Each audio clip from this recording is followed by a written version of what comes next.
I'm impressed. You have a collection here of antiques, memorabilia.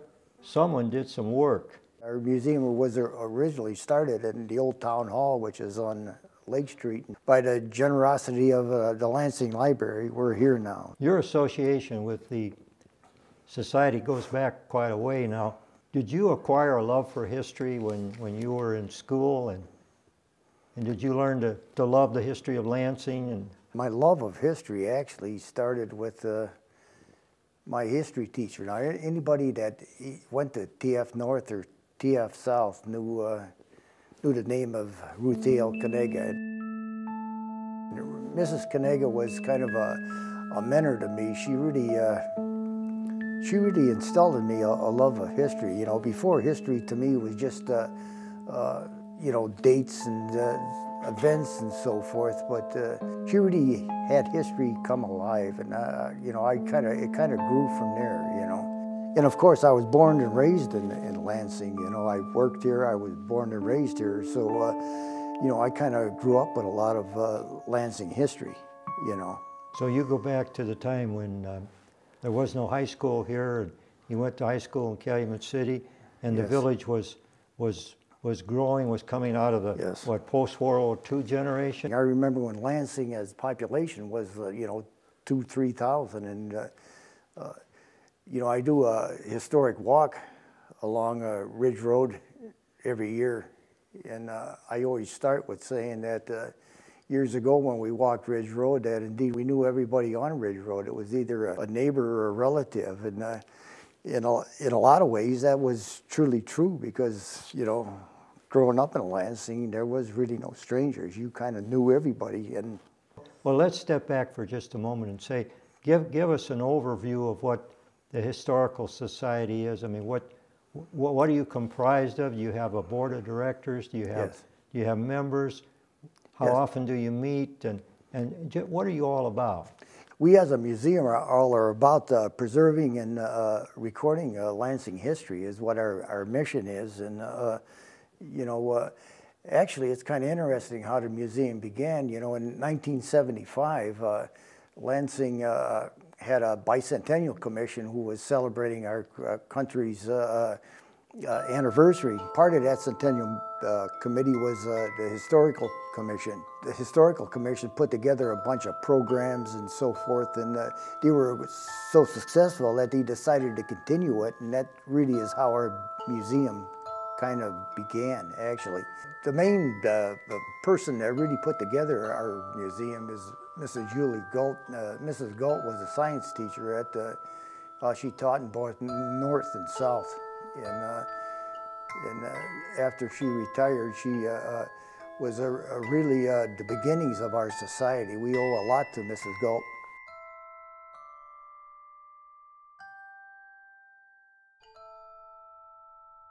Tell me, what does a museum curator do?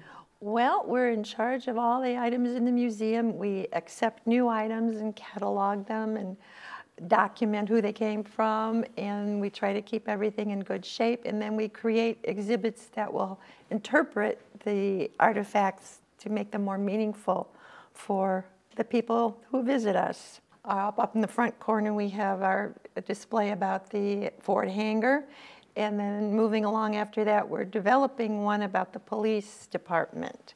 We were just able to get word that we were going to get the dispatch unit from the original 911 center in the old village hall, and develop something about our slain officer Kenny Novak as well. Yes. Tell that story to the people of Lansing. And in the back corner we have displays about the home, artifacts about the kitchen and hard work that was done in the home, and then the other corner, the farm, because Lansing was a great farming area. So we have artifacts from the Lansing farms, including the Decker onion set planter, because Lansing was known for its onion sets. And a great item we have is the collection of the Lansing journals that were given to us when the journal closed.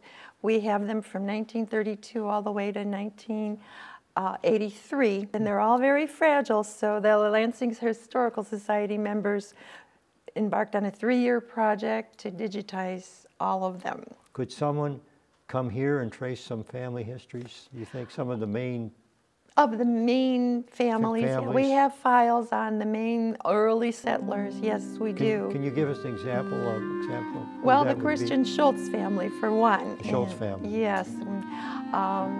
So we have quite a few files, and a lot of his descendants are still around, and we're going to get his safe from his big farm. And we also have the Busak family.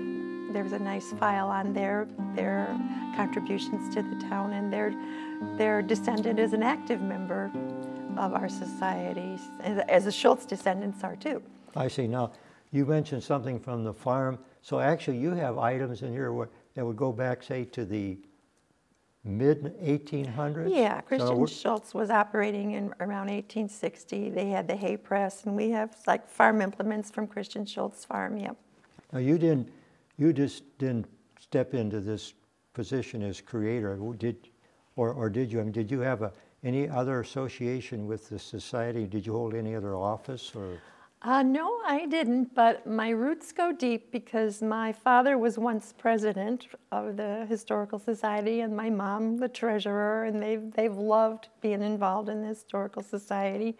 My husband taught history at TF South for 37 years. I see. And I taught first grade, but I managed to put in a lot of history for the first graders too through their picture books. And so I've loved history. I see you have some articles of clothing here or dress. Would they represent, are they authentic? Would they represent the era where they Many do, right. date to? Yeah, we have a collection of wedding gowns, and some of those go all the way back to the 1800s. In the 1920s and 1930s, we put on a beautiful display of wedding gowns in the month of June. Now what we have behind me are the costumes that were created for the 1954 centennial, when everybody was trying to make the village look like it looked in 1854. So these costumes date from 1954. Most of them were hand sewn. So they're 60 years old now too, but it was a fun time for the village. Yes. Now Lansing's history goes back to the 1800s, right? Yes. And they had a celebration in 93? Yeah, No, well, I'm sorry, 1954, because I see things in here about this 1954 centennial. Yes. Was that representing 100 years of Lansing history? Well, it's representing 100 years that people were settled here. You know, Lansing wasn't incorporated as a village up until like 1894. So you know, there were people living here. Our original families, you know, the Hillebrands were here in the 1840s. So and of course the Lansing brothers plotted out our town in the 1860s. So, you know, 1854 was saying that, yes, there were people here, there was a town called Lansing at that particular time, but we didn't officially become a village until 1893.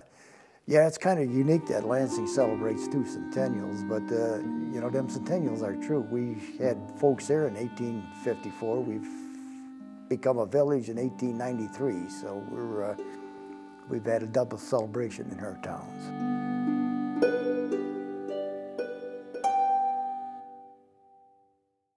Can you think of some items that you would like to see, or maybe you could see come in here as donations and would represent this time that we're living now?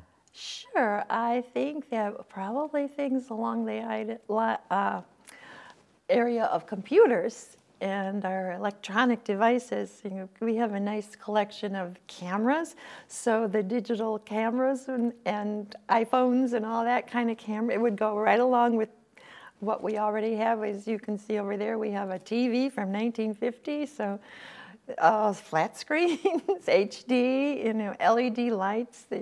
All these electronic advances probably comes to my mind first of all. Paul, going forward now, you've told us about some of the activities you have. You have a good solid membership. if you were to tell some new families who moved into Lansing, what would you tell them? What's the number one benefit of becoming a member of the Historical Society? The people that we attract are them kind of people that say that the town that we live in is worth keeping. It's worth keeping its history. You know, that indeed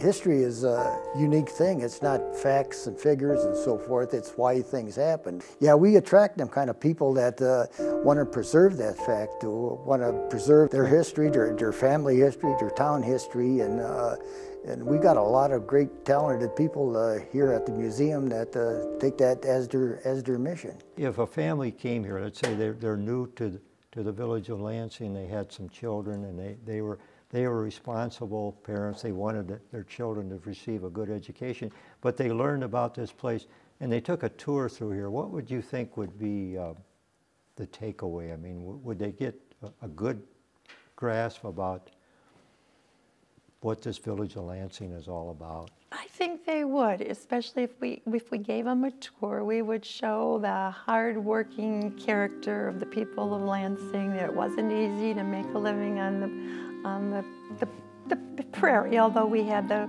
shores of Lake Michigan here. It's a hard-working village, and it copes with change. You know, the farming era turned into the brickyard era, and then the brickyards were done, and we developed a sort of a suburban, people worked in the steel industry and made their homes here. We became a really popular place in the 50s, fastest growing community in the south suburbs. So yeah, that's what the whole 54 Centennial is about, how it changed.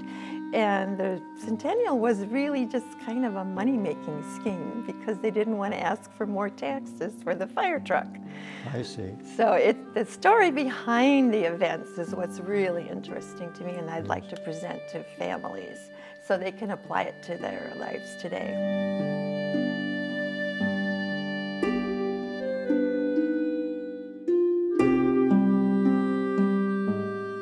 You said you got started back in the old village hall, and then you moved in here. Now, obviously, you didn't have this size collection, so who was responsible to, or how do you collect all of this? Do you put advertisements in a newspaper, or do you go to the mayor's office, or you're asking someone to come here and donate things? You get the word out, is it just word of mouth, or? Yeah, well, people were kind of generous with their artifacts. You know, we have a lot of things in our museum that are kind of precious to families, and they brought them to us to kind of keep them as a keepsake for them, and also a keepsake for the town of Lansing. You know, years ago we used to collect everything, and it got to be so burdensome.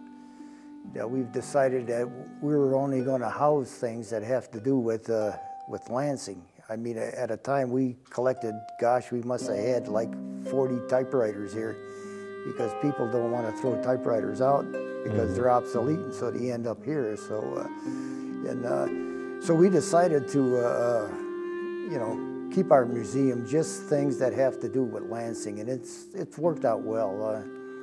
We have Lansing in a nutshell in this little room, and we're kind of proud of that.